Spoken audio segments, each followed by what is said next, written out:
क्या आएगा? कौन से कवक सब्जी के रूप में प्रयोग होते हैं?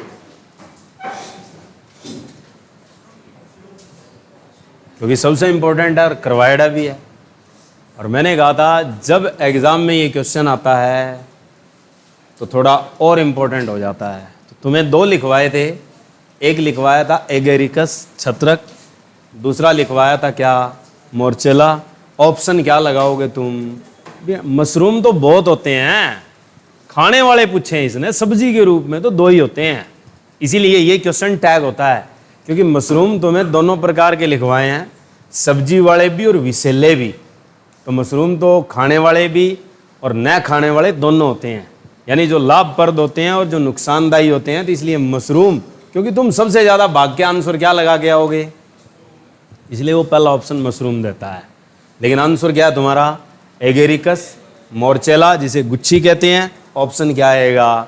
बी एंड सी दोनों। ठीक है, चलिए नेक्स्ट बताइए। विवर्मी औषध प्राप्त की जाती है किस कवक से? हालुसिनोजेनिक ड्रग्स ऑब्टेन्ड फ्रॉम, किससे प्राप्त की जाती है इनमें से? हालुसिनोजेनिक होती कौन सी है? LSD। LSD का पूरा नाम क्या होता है बताइए थोड़ा। LSD का पूरा नाम पूछा जाता है लाइसर्जिक अमल डाइथाइलेमाइड। पक्का कर लेना, पूछा जाता है। किससे बनाई जाती है? क्लेविसेप्स पेस्पेलाई नामक फंगस से बनाई जाती है। ठीक है, चलिए नेक्स्ट बताइए। गर्भाशय के संकुचन के लिए किसका प्रयोग होता है जो कवक से प्राप्त किया जाता है? क्या आएगा? एर्गोट। और किससे मिलता है? कौन सा एर्गोट से मिलता है? क्लेविसेप्स परपुरिया नामक कवक से निकाला जाता है, जो किस फसल के दानों से प्राप्त होता है? राई। ठीक है, चलिए नेक्स्ट बताइए। क्या आएगा? एफ्लाटॉक्सिन नामक पदार्थ कैसा है? तुम्हें बताया था फंगस खास तौर पे जलाशयों में जहाँ किनारों पे पैदा होकर ये पदार्थ छोड़ता है, जिससे जलाशयों में रहने वाले जीवों की मृत्यु हो सकती है। तो वो एफ्लाटॉक्सिन किस से कैसा होता है? मृत्यु होती है तो जहर ही है। जहर क्या आपके पास? विसेला, टॉक्सिक। एफ्लाटॉक्सिन नामक पदार्थ किस कवक से प्राप्त किया जाता है? तुम्हें कहा था इसी में उत्तर होता है, बस ढूंढने की जरूरत है। पहले दो अक्षर, ए का मतलब क्या लिखवा रखा है? एस्परजिलस। फला, फला का मतलब फ्लेव्स। उत्तर आ गया। तो एस्परजिलस फ्लेव्स नामक इस फंगस से क्या होता है आपके पास? टॉक्सिक पैदा होता है, जो एक तरह से पशुओं के लिए खास तौर पर नुकसानदायी है। आगे बताइए क्या कहते हैं? जो कवक निमेटोडा का भक्षण करते हैं, कि those fungi who predate nematoda. Nematoda का दूसरा नाम एस्केलमिंथीज। ठीक है, ये होता है। इसमें से कौन सा आएगा? अश्विनिया गोसिपी कहा जाता है, एस्परजिलस कहा जाता है, राइजोपस कहा जाता है, या प्रेडिसियस? तो प्रेडेटर मूवी है, मैंने कहा था एक हॉलीवुड है, तो प्रेडिसियस। प्रेडेटर कहाँ से निकलता है? प्रेडिसियस से। तो आपके पास क्या आएगा? प्रेडिसियस फंगी। आगे बताइए। ब्रेड मोल्ड किस कवक को कहा जाता है? कि अश्विनिया गोसिपी को, एस्परजिलस को, राइजोपस को, या पेनिसिलियम? राजा ब्रेड को पिन से मोड़ के खाता है, तो राजा में क्या आएगा? राइजोपस। ठीक है, चलिए नेक्स्ट बताइए। ब्लू मोल्ड किस कवक को कहा जाता है? फिर नीले आसमान के नीचे ऐंस करता है वो, तो नीले का मतलब क्या है? ब्लू। ऐंस करता है तो क्या आएगा? एस्परजिलस। इंपॉर्टेंट है ये भी। चलिए नेक्स्ट बताइए। ये भी लिखवाया था। पैक्टिनेज एंजाइम किस नामक कवक से मिलता है? नकल मार के नहीं, क्योंकि कुछ तो पढ़े होंगे 2-3 दिन में। हाँ सिंगे, क्या आएगा? हैं? हाँ, तो तुम्हें बताया था कि पैक्टिनेज में शब्द क्या है? पहला पे, और उत्तर भी कहां से शुरू होगा? पे। तो उत्तर क्या आपके पास? पेनिसिलियम। चलिए नेक्स्ट बताइए। इन्वर्टेज एंजाइम किस कवक से प्राप्त होता है? इन्वर्टेज नामक एंजाइम किस से प्राप्त होता है? तो तुम्हें कहा था इन्वर्टेज खास तौर पे शर्करा को तोड़ता है। तो तुम्हारी बॉडी में शर्करा आसानी से जो बनती है कौन से भोज्य पदार्थ से बनती है? जब रोटी खाते हो, चावल खाते हो, तो रोटी और चावल में से तुरंत हजम कौन सी चीज होती है? चावल। चावल का वैज्ञानिक नाम होता है, उसमें शब्द क्या होता है? ओराइजी। तो इसमें भी उत्तर क्या है? ओराइजी। बस उसी से मिल जाएगा आंसर। क्या आएगा आपके पास? Aspergillus oryzae. ठीक है, चलिए नेक्स्ट बताइए। एमाइलेज। एमाइलेज आसान है, कोई लंबी चौड़ी कहानी नहीं है, उसमें भी ए ही शब्द होता है। एमाइलेज एंजाइम प्राप्त किया जाता है किस से? तो किससे किया जाता है? अस्विनिया गोसिपी, एस्परजिलस ओराइजी, लाइकेन या एर्गोट से। तो किससे आता है? एस्परजिलस ओराइजी से। चलिए नेक्स्ट बताइए। विटामिन बी किस कवक से प्राप्त होते हैं? दो लिखवा रखी है, विटामिन B2, विटामिन B12 और विटामिन डी। तीनों फंगस से बनाई जाती है। तो ऐसी कौन सी है जिससे विटामिन B2 निकलती है? B2 का नाम क्या है वैसे?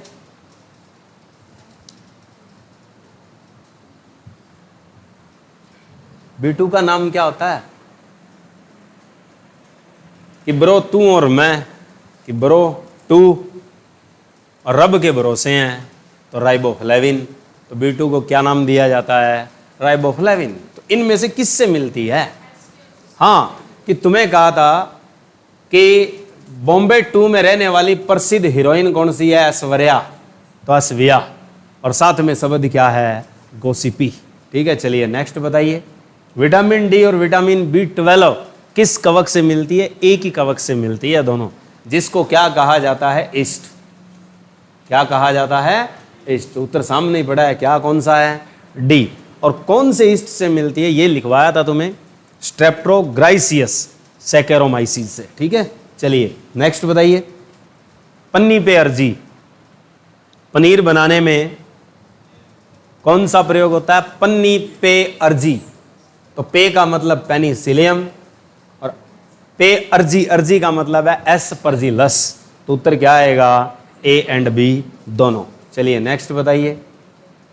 ये तो आना चाहिए, अब इसका उत्तर बताओ क्या आएगा, इसमें फंस जाओगे। क्वेश्चन पूछा है कि अल्कोहल डबल रोटी शराब इत्यादि में प्रयुक्त किया जाता है किसे? शराब किससे बनती है? क्योंकि यहां अलग अलग विचार लड़ जाते हैं। पहले क्वेश्चन पे फोकस करोगे तो आंसर आसानी से दे सकते हो। इसने कहा कि प्रयुक्त किया जाता है किसे?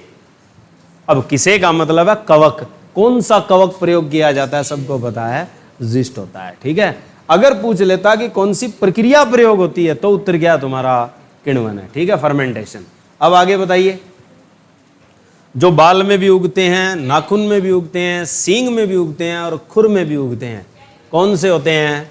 क्योंकि जहां से आपकी प्रोटीन जो इन्हें ग्रोथ करती है वो कौन सी होती है? केराटिनोफिलस। ठीक है, चलिए नेक्स्ट बताइए। जो गोबर पर उगते हैं, गोबर पर उगने वाले कवक को क्या कहा जाता है? कोप्रोफिलस। ठीक है, कोप्रोफिलस कहां पैदा होते हैं? गोबर पे। चलिए नेक्स्ट बताइए। कौन सा कवक नाइट्रोजन शीतलीकरण करता है? मर गए, कहा था ना मैंने, तुम सीधा ही नाइट्रोजन शीतलीकरण आएगा और कवक पूछेगा तो ऑप्शन राइजोबियम पक्का होगा। तुम भाग्य वही लगाओगे, कवक पूछा है लेने, उत्तर क्या आएगा? रोडोट्यूरेला। ठीक है, ये क्वेश्चन आया हुआ है, HSC ने पूछ रखा है, मोस्ट इंपोर्टेंट क्वेश्चन है। पहला ही ऑप्शन यही आएगा और इसी पे फोकस रहेगा सबका। ठीक है, चलिए नेक्स्ट बताइए। कुछ कवक गले से पदार्थ से कार्बनिक पदार्थों का विघटन करके बहुत से लवण पदार्थ बनाते हैं, मिट्टी की उर्वरता बढ़ाते हैं, क्या आएगा?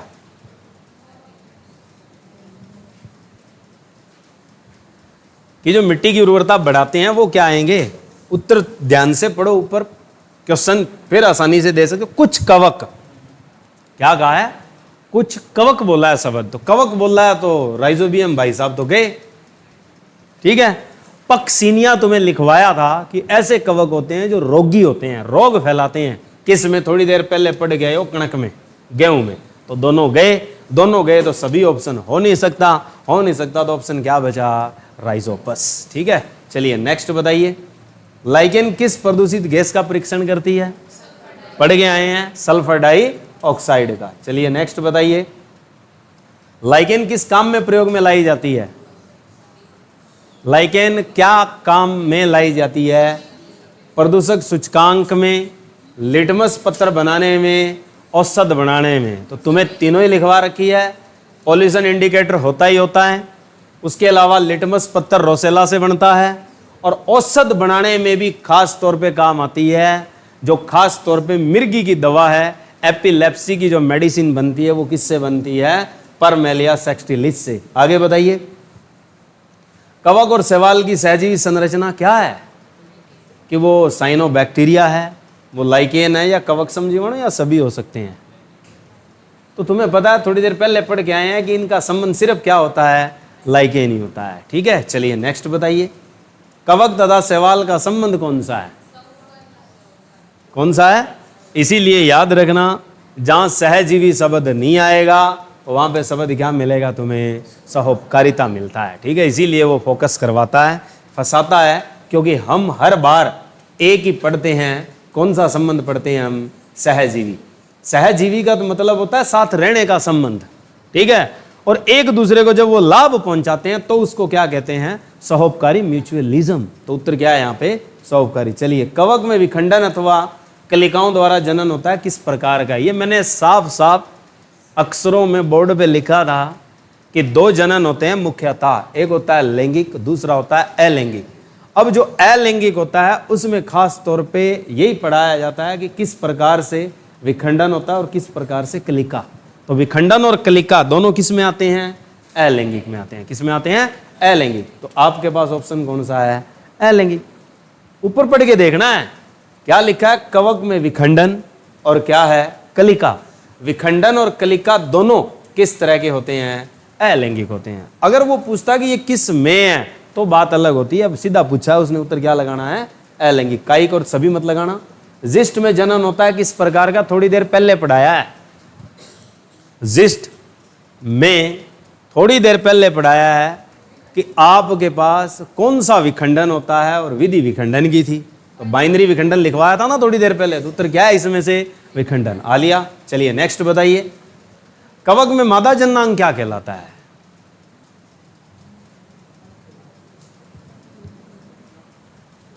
यहां थोड़ा सा असमंजस पैदा होगा और फंस भी सकते हो। अब मादा को क्या कहते हैं हम लोग? बस बात ही खत्म, सित्रीदानी। ठीक है, और नर को क्या कहते हैं अपा? पुरुष। तो क्या आ जाएगा? पूधानी। ठीक है, ये लगाने हैं। चलिए नेक्स्ट बताइए, कवक में नर जननांग क्या कहलाएगा? पूधानी। बात ही खत्म। ये बताओ, इंपॉर्टेंट है, लगाओ अंदाजा क्या होगा कि कवक में दो युग्मक अथवा दो केंद्रकों का संयुग्मन हो तो प्रजनन होता है। मैंने कहा था जहां कहीं भी युग्मक शब्द आ जाए, जाइगोट वर्ड आ जाए, सीधा सा उत्तर है वो लैंगिक है। पूछना ही नहीं, पड़ोसी से, पंडित से पूछने का काम नहीं है। उसमें उत्तर क्या लगा के आना है तुमने? लैंगिक। और लैंगिक के 3 चरण बताए हैं, कौन कौन से? पहला चरण पूछा जाता है, उत्तर क्या लगाना है उसमें? प्लाज्मोगैमी। नाभिक जुड़ जाए और जाइगोट बन जाए तो उसे कहते हैं कैरियोगैमी। और तीसरा क्या बताया है जो मोस्ट इंपॉर्टेंट है, जिसको वर्ड क्या दिया जाता है? मियोसिस, अर्धसूत्री विभाजन। ठीक है, चलिए नेक्स्ट बताइए, कवक में प्रजनन होता है। अब इसका उत्तर तो बता सकते हो, ये तो टॉफी खाने वाला क्वेश्चन है। उत्तर क्या आएगा इसमें? सभी। तुम्हें कहा था लैंगिक भी है, अलैंगिक भी है, और क्या वर्ड लगता है? एक कायिक, वेजिटेटिव। ठीक है, चलिए नेक्स्ट बताइए, कवक में भोज्य पदार्थ किस रूप में संचित रहता है? यहां फंस जाओगे। भोज्य पदार्थ का मतलब है भोजन। भोजन का संचय कवक में किस रूप में होता है? ठीक है, तो हमने पढ़ा है कि तेल बिंदु भी होता है और क्या होता है? ग्लाइकोजन। तो ऑप्शन क्या आएगा? बी एंड सी। चलिए नेक्स्ट बताइए, कवक शरीर संयुक्त रूप से हाइपी के साथ क्या कहलाता है? यह धाकड़ क्वेश्चन है, बहुत बार आया हुआ है, अच्छे से याद रखना। क्या था? माइसीलियम। और जो धागे जैसी संरचना होती है उसे क्या कहते हो? हाइपी। और कोशिका भित्ति किससे बनी होती है? काइटिन या ग्लूकोसामिन। यहां फंस जाओगे। ठीक है, अगर मोस्टली आए ऑप्शन, अगर टैग करे प्रोटीन शब्द लगाकर तो उत्तर क्या लगाना है? ग्लूकोसेमिन। और ग्लूकोसेमिन ना हो तो क्या लगाना है? काइटिन। ठीक है, चलिए नेक्स्ट बताइए। धागे नुमा संरचना का बना होता है, उन्हें हम क्या कहते हैं? हाइफी। चलिए नेक्स्ट बताइए। कवक की कोशिका भित्ति बनी होती है।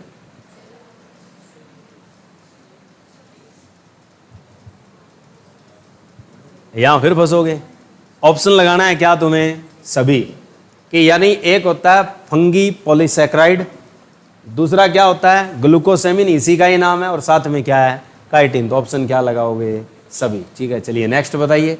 कवक जो परजीवी होते हैं, परजीवी का मतलब है कि जो दूसरों पर अपना आश्रय रखते हैं, जो अगले में रोग फैलाएंगे, अगले को नुकसान पहुंचाएंगे, तो वो पराये हैं, क्योंकि नुकसान पहुंचाने वाले पराये होते हैं, पराये जीव होते हैं। उत्तर क्या लगाओगे यहाँ पे? देखो एक तो ये आ गया, यहाँ अड़ गए हम, भाग्य लगाएंगे यह सभी, लेकिन सभी कहाँ आएगा? राइजोबियम क्या होता है? कवक होता ही नहीं, तो पत्ता कट गया तो सभी का भी पत्ता कट गया। ठीक है, अब राइजोपस जो होते हैं ये रोग कारक नहीं होते, ये भूमि की उर्वरता बढ़ाते हैं, कोई चीज बनाने में काम आते हैं। उत्तर क्या आपके पास? पक्सिनिया। ठीक है, जो गेहूं में रोग फैलाता। आगे ये बताओ, कवक जो मृतोपजीवी होते हैं, उत्तर फिर भी क्या है? यह सभी। साथ में क्या लिखा हुआ है? राइजोबियम। तो फिर फंस गए।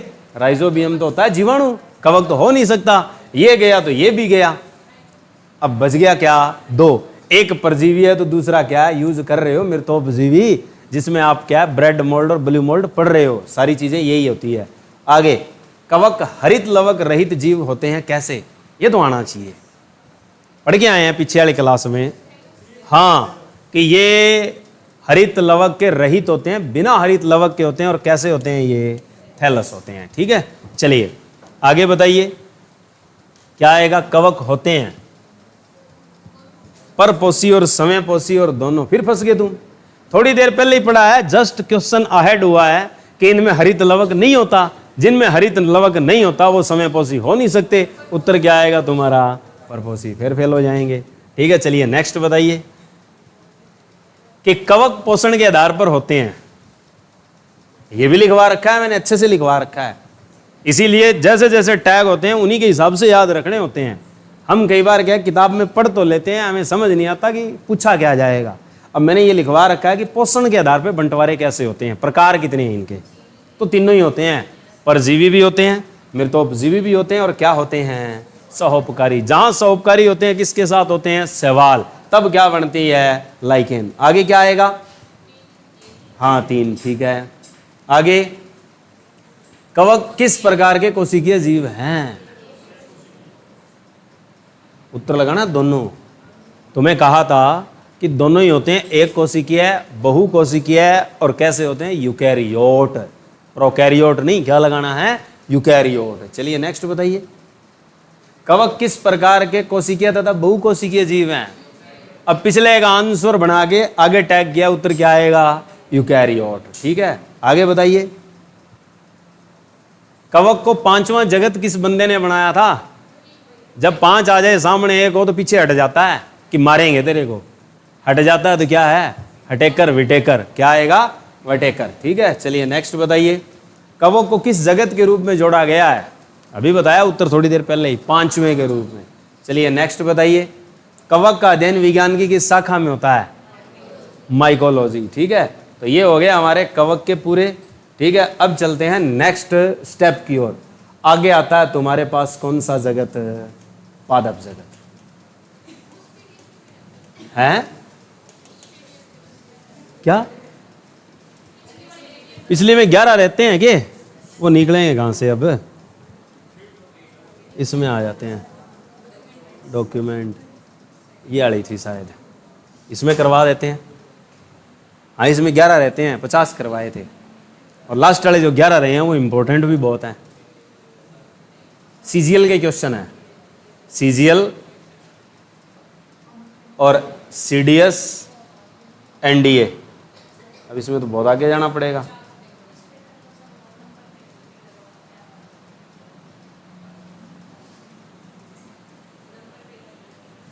सीधा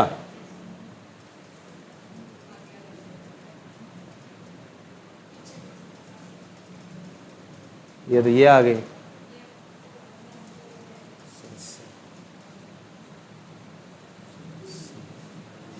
99 तो मतलब 90 से ये करवा दिया था शायद।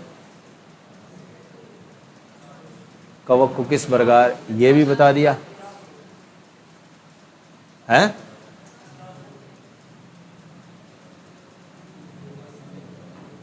ये तो फिर थोड़े ही रह गए।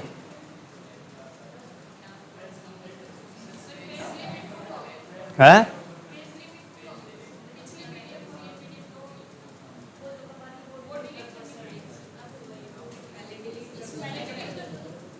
एक मिनट, यहां से उड़ा देते हैं। यहां से उड़ेंगे के?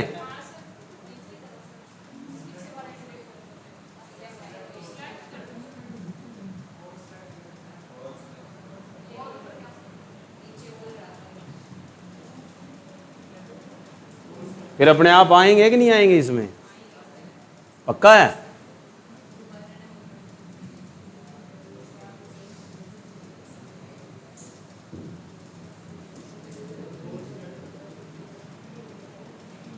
ऑल पे सारा डंगा उड़ जाएगा। अब दोबारा फिर प्रॉब्लम होएगी ये तो। चलो ऑल पे कर देते हैं, ऑल सेलेक्ट एंड डिलीट। अब चले जाते हैं दोबारा, यही है। चलो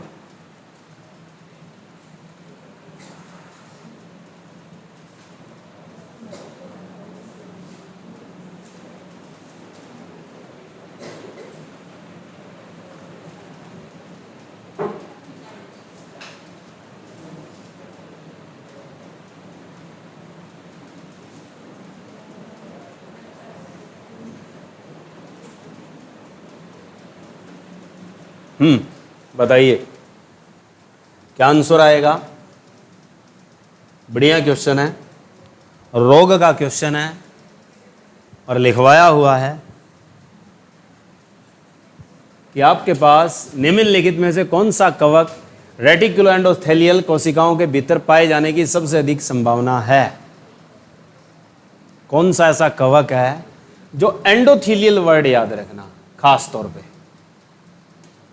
और ये आपको बताया था कि मस्तिष्क और हड्डियों की झिल्ली का विकार होता है, क्योंकि एंडोथेलियल वही है, उनकी झिल्ली का विकार है, उन पे लेपित हो जाता है। तो वहाँ का जो विकार है वो कहलाता क्या है और होता किसके कारण है। तो तुम्हें लिखवाया था हिप्टोप्लाज्मोसिस, एक शब्द, वही क्वेश्चन है ये कि हिप्टोप्लाज्मोसिस ये जो रोग है ये हिप्टोप्लाज्मोसिस ही है जो एंडोथेलियल कोशिकाओं पर पाया जाता है, जो उन्हें क्या है जकड़ लेता है, रोक देता है।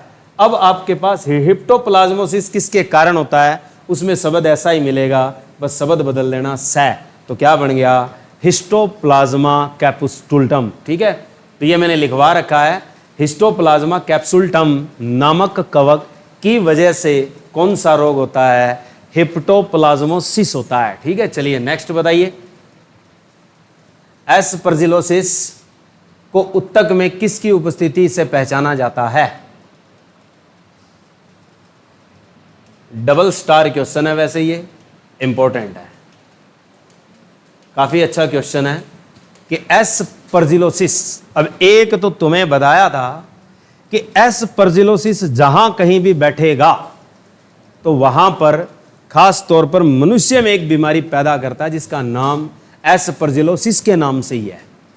एस्परजिलस से कौन सी बीमारी होती है मनुष्य में जिसको हम एस्परजिलोसिस ही कहते हैं। एस्परजिलोसिस कहाँ होती है, एस्परजिलोसिस किसे कहते हैं, तीन नाम बताए थे मैंने। उसी को अस्थमा कहते हैं, उसी को दम्मा कहते हैं, एक श्वसन रोग है। और कौन से श्वसन तंत्र से जुड़ा हुआ है, बाह्य। बाह्य को हम कौन सा श्वसन तंत्र कहते हैं, फुफ्फुसीय। ठीक है, फुफ्फुसीय का मतलब क्या होता है, पल्मोनरी रेस्पिरेशन। ठीक है, यानी फेफड़े से होने वाला श्वसन, जहाँ सिर्फ वायु का आना और क्या है जाना, वहाँ पे ये रोग होता है। और होता है तो इसका मतलब वहाँ पे जकड़न होगा, एक तरह से क्या है गुच्छे बना लेगा, और गुच्छे जो बनते हैं वो एक तरह से कैसा वर्ड होता है आपका, हाइफी। और कैसा हाइफी होता है, जुड़ा हुआ, सटका हुआ, तो क्या होता है वो, सेप्टेट हाइफे। ठीक है, आगे, कवक अक्सर अन्य कारणों से गांव पर निवास करते हैं। निम्नलिखित में से किसके उपनिवेशक के रूप में मौजूद होने की सबसे कम संभावना है? यानी इसका मतलब है कि जहां घाव पर कवक होते हैं वहां सबसे कम कौन से होते हैं, इसका कहने का मतलब ये है। तो गांव पर सबसे कम कौन से होते हैं, कैंडिडा होते हैं, स्पोरोथ्रिक्स होते हैं, म्यूकर या एस्परजिलस। तो आपको याद रखना है स्पोरोथ्रिक्स। ये स्पोरोथ्रिक्स का मतलब है बीजाणु बनाने वाले। बीजाणु बनाने वाले गांव पे नहीं होते कभी भी, या तो वो पौधों से जुड़े होंगे या वो मिट्टी से या खाद से जुड़े होंगे। ठीक है, चलिए नेक्स्ट बताइए। तकड़ा क्वेश्चन है, एग्जाम में पूछा जाने वाला ट्रिपल स्टार क्वेश्चन कह सकते हो आप इसे। और ये आपके पास एक तरह से पंजाबी गाने से जुड़ा हुआ क्वेश्चन है। पंजाबी गाना ना, फुल्लां दा राजा गुलाब, ठीक है, उसी पे टैग है ये क्वेश्चन भी। ठीक है, क्योंकि ये खास तौर पर वहां होता है जहां गुलाब का बगीचा होता है, और गुलाब के कंडे अगर चुभ जाएं तो वो कवक क्या है, तुम्हारी बॉडी में रुगण कर जाता है। और वही आपको बताना है कि छंटाई करते समय अपनी उंगली में चुभन कर ली, उसमें एक स्थानीय फुंसी विकसित हो गई जो अल्सर में बदल गई, फिर स्थानीय लसिका जल निकासी के साथ कई नोड्यूल विकसित होते हैं, और सबसे संभावित एजेंट क्या है, कारक क्या है, तो वो पूछना चाहता है इनमें से कौन सा है। अब गाने में गुलाब का फूल दिखाते हैं, सामने से शर्माते हुए नजर आते हैं। ठीक है, कहता है बंदा शंटी हो गया, तो क्या आएगा, शंकी। स्पोरोथ्रिक्स शंकी नाम का कवक क्या होता है, इसके लिए जिम्मेवार होता है। ठीक है, आगे बताइए, शाबाश। और खास तौर पर क्वेश्चन आता है कि rose garden fungus be most popular, तो वो यही है जो अभी बताया है। ये बताओ, इम्यूनो कॉम्प्रोमाइज्ड व्यक्ति कई फंगल रोगों से पीड़ित है, निम्नलिखित में से कौन सा सबसे कम बार जुड़ा हुआ है, यानी बहुत कम जुड़ता है? क्या आएगा, क्रिप्टोकोकस आएगा, एस्परजिलस आएगा, मालासेजिया फुरफुर आएगा, या मुकर प्रजाति। यानी आप अंदाजा लगा सकते हो जो सबसे कम आएगा वो बंदा फुर हो जाएगा, बात ही खत्म। ठीक है, तो उत्तर क्या है तुम्हारा, फुरफुर। ठीक है, हाँ, आगे कई क्वेश्चन ऐसे होते हैं जिनको डायरेक्ट हिट एंड ट्रायल से खोजा जा सकता है। चलिए ये बताइए कि क्रिप्टोकोकस नियोफॉर्म्स के संबंध में निम्नलिखित में से प्रत्येक कथन सही है सिवाय एक के। इसका मतलब है बाकी सारे ठीक हैं, एक गलत है। क्वेश्चन बड़ा अजीब है, इसने कहा कि कौन से ठीक हैं सिवाय एक के, तो एक गलत बताना है तुमने, कौन सा गलत है, क्या आएगा उत्तर? गलत ढूंढो। कि इसका प्राकृतिक आवास मिट्टी है, विशेष रूप से कबूतर के मल से जुड़ी हुई है। नंबर 2 कहता है गांव में नवोदित जिस्ट पाए जाते हैं। तीसरा, संक्रमण का प्रारंभिक सतल आमतौर पर फेफड़ा होता है। रोग जनन मुख्य रूप से एक्सोटॉक्सिन के उत्पादन से संबंधित है। अब रोग जनक कभी भी एक्सोटॉक्सिन कभी नहीं बनाते, टॉक्सिक फैक्टर परजीवियों में नहीं होते, वो स्पेशल कारक होते हैं, जैसे मैंने बताया था एस्परजिलस फ्लेव्स, वही क्या है, टॉक्सिक इफेक्ट पैदा कर सकता है। इसका मतलब यही कथन आपका क्या है, यहाँ पे गलत है। अब आप कहोगे जी ऊपर वाले सही कैसे हो गए? ओ भाई, आपको पता है कि इनका प्राकृतिक आवास क्या हो सकता है, मिट्टी हो सकती है। और कल परसों में मैंने एक लिखवाया था कि पंछियों के और चमगादड़ की बींट में भी क्या है, ये पाए जाते हैं। तो मल आ गया ना, पंछी का मल आ गया। ठीक है, उसके अलावा गांव में नवोदित जिस्ट पाए जाते हैं, बात सही है, गांव पे फंगस लगते हैं। संक्रमण का प्रारंभिक सतल आमतौर पर क्या होता है इनका, फेफड़ा, यानी आपको बताया था एस्परजिलस, एस्परजिलोसिस का जो सतर होता है, जहां से प्रारंभ होता है, कहां से होता है, फेफड़े से होता है। ठीक है, तो अब आपके पास जो एक रोग कारक नहीं बन सकता, जिसका मुख्य कारण क्या है, एक्सोटॉक्सिन है, जो गलत है। ठीक है, नेक्स्ट बताइए। नवोदित द्वारा पुनर्उत्पादित होने वाली फंगल कोशिकाएं रोगियों के संक्रमण में उत्कों में देखी जाती है।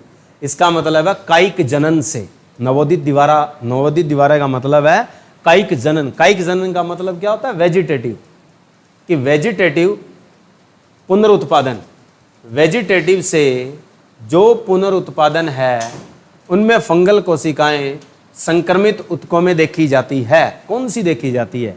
ये क्वेश्चन आपकी रेंज से क्या है, आउट है, क्योंकि नहीं बता पाओगे। ठीक है, इसलिए आपको स्पेशली याद रखना है कि जो कैंडी है एक शब्द, दूसरा कपटी और तीसरा क्या है, सपरे। ठीक है, कि जिस बंदे को कैंडी ना हो उससे कपट करो और सपरे पिला दो। ठीक है, ये याद रखना है, यही आपका उत्तर है इसमें। ठीक है, क्योंकि ये आपके लिए बनाया नहीं है, ये अलग क्वेश्चन है, इसलिए मैंने कहा था कुछ क्वेश्चन ऐसे आएंगे जो आपके टैग में नहीं है। अब ये तो बता दो कम से कम निम्नलिखित में से कौन सा हिस्टोप्लाज्मोसिस का लक्षण नहीं है। ये तो आना चाहिए कम से कम कि लक्षण नहीं है। व्यक्ति से व्यक्ति में संचरण, विशिष्ट भौगोलिक वितरण, उत्तक में जिस्ट और मिट्टी में माइसेलियम चरण। छुट्टी हो जाएगी यहाँ। हिस्टोप्लाज्मोसिस का कारण कहाँ पाया जाता है? मनुष्य के अंदर, मनुष्य के अंदर पाया जाता है। और कवक कभी भी आपका व्यक्ति से व्यक्ति संचरण नहीं करता। उत्तर क्या आएगा आपके पास? पूछा क्या है? लक्षण नहीं है, नहीं है तो क्या आएगा उत्तर आपका? व्यक्ति से व्यक्ति के संचरण में। अगर कवक संचरण करता तो अगर एक गंजे आदमी के पास दूसरा बैठ जाए तो वो भी गंजा हो जाएगा। अगर ऐसे संचरण होता इसका तो फिर तो गंजापन सबके होता। गंजा व्यक्ति यहाँ आके खड़ा हो जाता, तुम में भी गंजापन हो जाएगा फिर। तो ऐसा नहीं है, तो इसलिए कौन सा लक्षण नहीं है? तो उत्तर क्या है? व्यक्ति से व्यक्ति में संचरण। ठीक है, चलिए नेक्स्ट बताइए क्या आएगा। हाँ, इस क्वेश्चन का आंसर हर कोई दे सकता है। डर्मेटोफाइटा से संक्रमण अक्सर किसके साथ जुड़ा होता है? अब डर्मीकूल, डर्मेटोफाइटा का मतलब डर्मीकूल। अब डर्मीकूल कब लगाया जाएगा? जब अब आगे गर्मियों में क्या हो जाएंगे? गमौड़ियाँ। ठीक है, उसके लिए उत्तर क्या बनेगा समझ जाओ। गमौड़ियाँ कब होती है? जब मिट्टी में खेल के आते हैं, पसीना लग जाता है। पसीना लग जाता है तो उत्तर क्या आएगा? पसीने वाली नम त्वचा के जीव का अनुपालन है ये। तो उत्तर क्या आएगा आपका? ये। ठीक है, चलिए नेक्स्ट बताइए।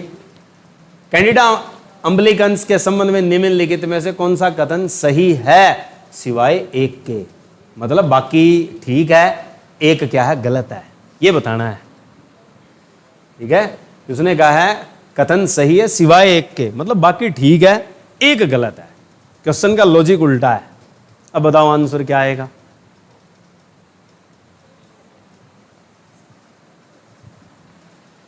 हाँ हाँ सही है, लगाओ अंदाजा क्या हो सकता है। अम्बलिकेंस एक उभरता हुआ जिस्ट है जो उत्तक पर आक्रमण करने पर सूडो हाइफे बनाता है। दूसरा है अम्बलिकेंस थ्रस का कारण बनता है। अम्बलिकेंस मुख्य रूप से श्वसन एरोसोल द्वारा फैलता है। अब देखो बात मैंने आपसे कही थी, जहां कवक का संक्रमण आएगा फैलने का नाम ही नहीं बनता।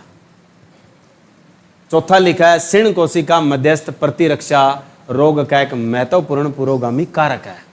तो मतलब लॉजिक अगर लगाएं तो आपके पास उत्तर क्या है? ये कि अम्बलिकेंस मुख्य रूप से श्वसन एरोसोल द्वारा फैलता है। मतलब सांस से बाहर छोड़ोगे तुम तो दूसरों में फैलेगा, ऐसा पॉसिबल है नहीं है। उत्तर बन गया। तो आंसर क्या आपके पास कि ये बाय ब्रीदिंग एरोसोल स्पोर से फैलता है। कि एक व्यक्ति में मान लो दमा है तो क्या दूसरे व्यक्ति में भी दमा हो जाएगा? ये संभव नहीं है। ठीक है, दमा खास तौर पे कवक का रोग जनन है और दमा एक व्यक्ति को है तो साथ बैठने वाले को दमा नहीं होगा। नहीं होगा तो इसका मतलब एरोसोल द्वारा ये नहीं फैलेगा। यही कथन आपका क्या है यहाँ पे? गलत है। यही हमें बताना था। ठीक है, चलिए अब आता है आगे पादप जगत। क्योंकि क्वेश्चन ऐसे हैं कि कई तो हजम हो जाएंगे और कई हजम नहीं होंगे। तो कोई बात नहीं है, पीडीएफ के ऑप्शन मैंने बताए हैं। जो जो मैंने स्टार और जो जो मैंने आईएमपी लिखे हैं उन पे फोकस करना है, बाकी छोड़ देना चाहे कोई फर्क नहीं पड़ता। ठीक है, वो जरूर पढ़ने हैं जिनको ट्रिपल स्टार, डबल स्टार और आईएमपी और एमआईएमपी लिखा है, वो नहीं भूलने। पादप जगत, पादप जगत में आपसे पूछा जाए कि मुख्य तौर पे किस किस ने वर्गीकरण किया है इसका, ये बताओ मुझे कि पादप जगत को सबसे पहले कौन लेकर आया? सबसे पहले पौधों के बारे में वर्गीकरण किया किसने? पौधों के चलते वर्गी की विधि लगाई किसने? अलग अलग क्वेश्चन है ये सारे। और पौधों के लिए टैक्सोनॉमी क्लासिफिकेशन शुरू किया किसने? पौधों के लिए प्रणाली बनाई किसने? बहुत सारे क्वेश्चन बनते हैं एक साथ। तो पहली शुरुआत यह है कि पादप जगत का सबसे पहले जीव विज्ञान में जो उल्लेख किया है वो किसने किया है? तो जिस बंदे ने जीव विज्ञान को विज्ञान की शाखा बनाई है, तो किस बंदे ने बनाई है? एरिस्टोटल ने, अरस्तु। तो सबसे पहला उल्लेख इसी बंदे के नाम जाता है। अब बात आए किसको वनस्पतिक जगत किसने कहा? पादप जगत है, इसका दूसरा नाम क्या रखा गया? बॉटनी, जिसे हम क्या कहते हैं? वनस्पति जगत। इसको वनस्पतिक जगत के रूप में कौन लेकर आया, ये बताओ मुझे। जो इसका चेला था, इसका चेला कौन था? थियोफ्रेस्टस। जो आपके पास इसको एक तरह से हर्ब और शरब कहा, यानी झाड़ियाँ, पौधे या क्या है, पत्तियों वाले पौधे या प्रकाश संश्लेषण करने वाले जीव कहा, वो किस बंदे ने कहा था? थियोफ्रेस्टस। अब बात आती है कि पादप जगत को वर्गीकी में कौन लेकर आया? पादप जगत को वर्गीकी में शामिल किया किसने? अब देखो, हर क्वेश्चन का अलग अलग लॉजिक है। वर्गीकी का मतलब है टैक्सोनॉमी में ऐड किया किस बंदे ने, यानी एक प्रणाली के दम पर, प्रणाली के तौर पर पादप जगत बनाया किस बंदे ने। तब आपका आंसर क्या होगा? Carolus Linnaeus. ये ऐसे क्वेश्चन हैं जो एग्जाम में अक्सर पूछे जाते हैं और हम वहाँ पे जवाब देने जाएं तो ये तीनों ऑप्शन मिलेंगे तुम्हें। अब उसका पूछने का तरीका अलग अलग है। पहला क्वेश्चन तो ये है कि पादप जगत को जीव विज्ञान की शाखा में सबसे पहले उल्लेखित किया किसने? तो उल्लेख अगर सबसे पहले पूछे तो उत्तर क्या है? अरस्तु। फिर पूछे इसको वनस्पतिक जगत किसने बनाया, यानी इसको बॉटनी बना के छोड़ दिया किसने? थियोफ्रेस्टस ने। फिर बात आती है कि पादप जगत को टैक्सोनॉमी में शामिल किया किस बंदे ने? वो आपका कैरोलस लिनियस। ठीक है। उसके बाद हमारे पास पॉइंट ऑफ व्यू बनता है कि पादप को 5 जगत में शामिल किया किसने? कि जो 5 जगत में पादप को शामिल किया किसने? इसका जवाब सीधा सा बनता है कि 5 जगत के पिता किन्हें कहा जाता है, वही उत्तर है। बार बार बता रहा हूं, 5वें जगत के रूप में पूछे तो बात अलग है, लेकिन पादप को 5 जगत में शामिल किया किसने, इसका लॉजिक अलग है। ठीक है। तो यानी आपके पास 5 जगत में पादप को शामिल किसने किया, तो आपका उत्तर वही है जो 5 जगत का पिता है, जिसका नाम क्या है? R.H. विटेकर। और अगर यूं पूछ लेता कि 5वें जगत के रूप में किसे शामिल किया, तब उत्तर कवक बनता है। दोनों का लॉजिक अलग है, याद रखना। ठीक है। तो हमारे पास इसका आंसर क्या है? विटेकर। ये क्वेश्चन मोस्ट इंपॉर्टेंट है जो एग्जाम में टैग होते हैं। अब बात आती है कि पादप जगत का जो बंटवारा होता है वो कैसे होता है। पादप जगत के जो आपके फाइलम्स बनेंगे वो आपके कितने हैं? 3। पादप जगत का वर्गीकरण होता है तो 3 भागों में होता है। 3 वर्ग बना दिए उसने। पहला कौन सा है? थैलोफाइटा, जो मोस्ट इंपॉर्टेंट है। थैलस वाले जितने भी आएंगे वो किस में आएंगे? थैलोफाइटा। ये आधारीय वर्गीकरण है कि अगर पूछा जाए पादप जगत का जो ये वर्गीकरण तुम पढ़ रहे हो, ये किसके आधार पे पढ़ रहे हो, लिख लेना साथ के साथ संवन उत्तक के आधार पर है। ये क्वेश्चन ऐसे ही बनते हैं। अब संवन उत्तक को क्या कहते हैं हम? Vascular tissue. On the basis of vascular tissue plant are classified as. तो नंबर 1 आपका थैलोफाइटा, नंबर 2 कौन सा है? ट्रैकियोफाइटा, और तीसरा जो है वो आपके पास है टेरिडोफाइटा। 3 है, तीनों आपने अच्छे से याद रखना है। नंबर 1 आपसे पूछा जाएगा क्वेश्चन यही, on the basis of vascular tissue, कि किसके पास वेस्क्यूलर टिश्यू होता है, किसके पास नहीं होता, यानी किसके पास संवन उत्तक पाया जाता है और किसके पास नहीं पाया जाता। वो आपके 3 प्रकार के होंगे, थैलो, ट्रैकियो और कौन से हैं? टेरिडो। आगे चलकर ये जो आपके पास ट्रैकियोफाइटा है और जो थैलोफाइटा है, ये आपके पास सिंपली क्या है? टेरिडो टेरिडो जो है वो ट्रैकियो के अंतर्गत है। फिर वो एक बीच में रह गया, ट्रैकियो को टेरिडो में शामिल करना था, बीच में दूसरा रह गया ब्रायो, यहाँ पे ब्रायो लिखना है, ब्रायोफाइटा, क्योंकि ट्रैकियो में टेरिडो आता है, यहाँ ट्रैकियो लिखो, दूसरा ब्रायो होता है।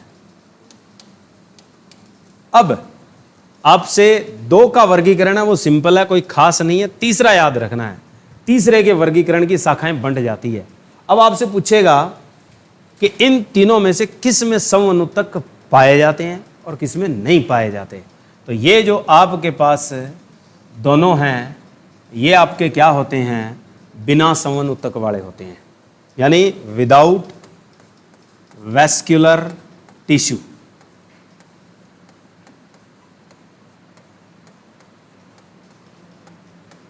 इनमें आपके पास संवन उत्तक नहीं पाए जाते, यानी ये आपके संवन उत्तक रहित होते हैं। ऐसे लिखना है कि जो संवन उत्तक रहित वाले होते हैं वो थैलो और कौन से हैं, ब्रायो। संवन उत्तक सहित वाले पूछ ले तो उत्तर क्या लगाना है तुमने, ट्रैकियो।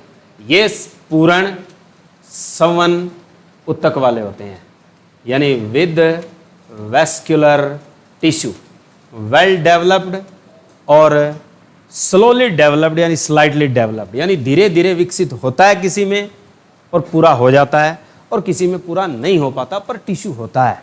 शुरुआत कहाँ से होगी आपकी, ट्रैकियो, यहाँ से बंटवारा हो जाएगा 3 में। अब ट्रैकियो में पहले नंबर टाई है, तो पहले नंबर आता है टेरिडो, टेरिडोफाइटा। फिर नंबर 2 आते हैं जिम्नोस्पर्म, जिम्नोस्पर्म को हम क्या कहते हैं, वो कहते हैं हम अनावर्त बीजी। और तीसरा जो है वो आपके पास है एंजियोस्पर्म। एंजियोस्पर्म को क्या कहा जाता है, आवर्त बीजी। टेरिडोफाइटा को स्पेशली वर्ड क्या दिया जाता है, फर्न। फर्न जो शब्द लगता है वो टेरिडो के लिए लगता है, कि यहाँ पे क्वेश्चन आएगा कि इन टेरिडो को स्पेशली एक शॉर्ट नेम दिया जाता है, और वो कौन सा है, फर्न। सोना देने वाला भी पादप जगत कौन सा होता है, टेरिडो। संजीवनी बूटी के नाम से एक शब्द पढ़ा आपने हनुमान जी वाला, कि हनुमान जी संजीवनी बूटी लेके आए थे और जिससे लक्ष्मण की मूर्छितता अलग करी थी, वो भी आपका पौधा किस में है, टेरिडो में है। ठीक है, आएंगे किसके अंदर, ट्रैकियो में। यही जो टेरिडोफाइटा संजीवनी बूटी वाला पौधा होता है उसमें एक गुण पाया जाता है पोइकिलो हाइड्रोट्रोफिक। मतलब क्या है, मुरझाया हुआ है, सूखा हुआ है, जैसे ही पानी मिलेगा तो वापस हरा हो जाएगा, उसी को नाम संजीवनी बूटी। उसका असलियत में नाम होता है सिलेजिनेला। ठीक है, वो किस में पढ़ेंगे हम, टेरिडोफाइटा। सोना कहाँ से मिलता है, पौधों से अगर पूछे तो वो इसी जगत में बैठा है, इक्विसेटम में आएगा। ठीक है, बहुत अच्छी दवाइयाँ बनाई जाती है तो टेरिडोफाइटा से। तो ये आपने किसके आधार पर पढ़ा, सारा जुगाड़ ये याद रखना है, समवनुत्तक के आधार पर। 2 में समवनुत्तक है नहीं, तीसरे में आता है, शुरुआत कहाँ से होती है, ट्रैकियो। ट्रैकियो में समवनुत्तक शुरू कहाँ से होता है, टेरिडो। इसमें कम विकसित होता है, लेकिन इन दोनों में क्या होता है, फुल विकसित होता है, जिम्नो और किसमें, एंजियो। अब इस एंजियो को भी बांट दिया जाता है, इसमें भी लिख लेना। जो आवर्त बीजी होते हैं ये 2 तरह के होते हैं, ये अनावर्त हैं, ये आवर्त हैं।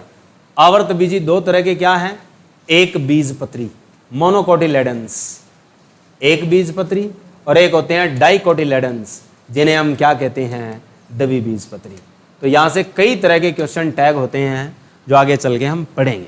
आपसे पूछा जाएगा एक बीजपत्री और द्वि बीजपत्री किसके अधीन है, समवनुत्तक के चलते। तो पहले नंबर पे क्या है, एंजियोस्पर्म, फिर वो क्या है, ट्रैकियो, और फिर क्या है वो, पादप जगत। ठीक है, तो ये, और इसी तरीके से पूछे द्वि बीजपत्री किसके अधीन है, तो पहले नंबर तो क्या है, एंजियो, फिर क्या है वो, ट्रैकियो, फिर वो क्या है, प्लांट किंगडम। ठीक है, अब बात आती है on the basis of seed formation, यानी बीज निर्माण, बीज निर्माण और प्लस पुष्प के आधार पर कितने प्रकार के होते हैं, कि ऐसे पौधे होंगे जिनमें फूल पाए जाते हैं और ऐसे पौधे होंगे जिनमें फूल नहीं पाए जाते। यानी on the basis of flower and seed formation, कि जब फूल होंगे तो ही बीज होंगे, फूल ही नहीं होंगे तो बीज कहाँ से होंगे। इसका मतलब यही हुआ, पुष्प के आधार पे पूछे तो दो ही बनेंगे। ठीक है, कौन कौन से हो सकते हैं? एक होता है आपके पास फिनेरोगेमी और एक होता है आपके पास क्रिप्टोगेमी। याद रखना, 9वीं क्लास की किताब खोलोगे तो अच्छे से ये दोनों शब्द लिखे मिलेंगे, क्रिप्टोगेमी और दूसरा मिलेगा फिनेरोगेमी।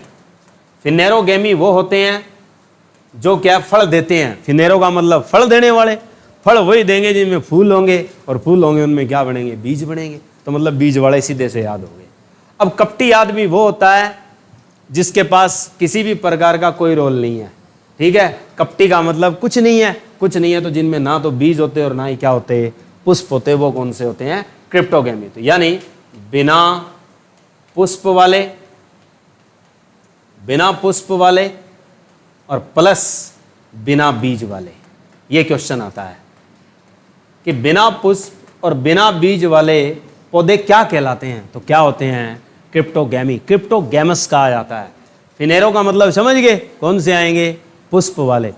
हिंदी में क्या कहा जाता है इनको? अपुष्पोद्भिद। हिंदी में लिख लेना, जो इनका नाम बनता है वो बनता है अपुष्पोद्भिद, ये लिखा जाता है।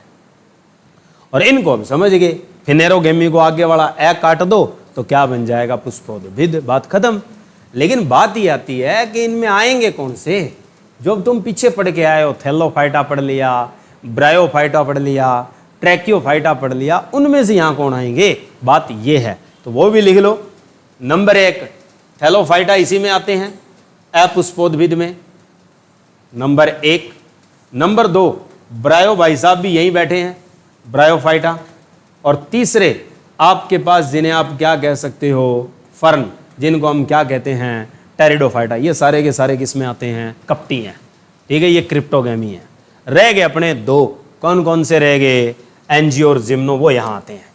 तो यहाँ जब लिखोगे तो ये कौन से होते हैं? जिम्नोस्पर्म, और प्लस क्या लिखेंगे आप? एंजियोस्पर्म। तो इसी तरीके से जो एग्जाम में क्वेश्चन टैग होते हैं वो इस कैटेगरी से सबसे इंपॉर्टेंट टैग होते हैं जो एग्जाम में पूछे जाते हैं। आपसे पूछा जाएगा विच आर द क्रिप्टोगेमीज या which are the cryptogams. Cryptogams कौन से होते हैं? ऑप्शन मिलेंगे, without seed formation, without flower, both, और सीड एंड फ्लावर फॉर्मेटेड, कि जो फूल और बीज के साथ वाले होते हैं उनको हम क्रिप्टोगेमी कहते हैं, या विदाउट सीड और विदाउट फ्लावर वाले को कहते हैं। तो उत्तर क्या है? बिना फूल बिना बीज वाले पौधों को क्या कहा जाता है? क्रिप्टोगेमस। वो होते हैं क्रिप्टोगेमी। 9वीं क्लास की एनसीईआरटी में दिया हुआ है, जाके आज ही पढ़ लेना। ठीक है, और मोस्ट इंपॉर्टेंट बंटवारा है ये। तो 2 तरह से बंटवारा कर दिया तुमने। एक तो किस आधार पे किया था? संवन उत्तक के आधार पे। ये आता है संवन उत्तक के आधार पे पौधे पूछ ले तो उत्तर क्या लगाओगे तुम? 3। ठीक है, एक है थैलो, दूसरा है ब्रायो और तीसरा है ट्रैकियो। ठीक है, और अगर पूछा जाए कि कौन से में संवन उत्तक पाए जाते हैं, कौन से में नहीं पाए जाते, तो 2 में नहीं पाए जाते, ना तो थैलो में होते ना ब्रायो में होते। शुरुआत कहाँ से होती है? ट्रैकियो से। ट्रैकियो में शुरुआत कहाँ से होती है? टेरिडो। टेरिडो में कम विकसित होते हैं, ये शब्द याद रखना है।